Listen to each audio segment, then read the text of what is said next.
Som l'Institut Lluís Domènech i Montaner de Canet de Mar. Amb un grup de companys hem engegat un projecte que es tractava amb alumnes de primer d'ESO col·laborar amb la Barcelona World Race i veure la relació de Canet amb el mar.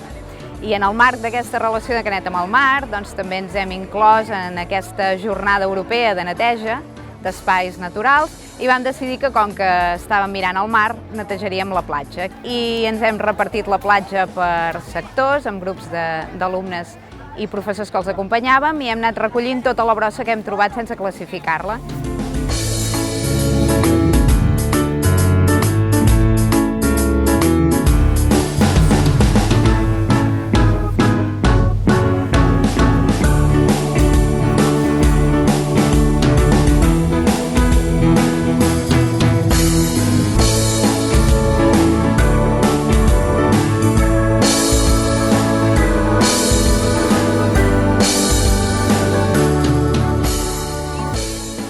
I ara estem aquí en el punt de classificació. La gent de l'Agència de Residus ens està ajudant a classificar els diferents tipus de residus, els hem pesat.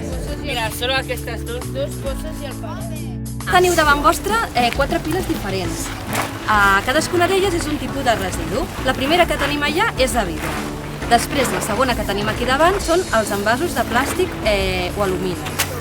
Aquesta d'aquí és la de paper i, per últim, tot allò que no haguem classificat en les 3 anteriors ho haurem de deixar en aquesta última, que és la d'altres coses.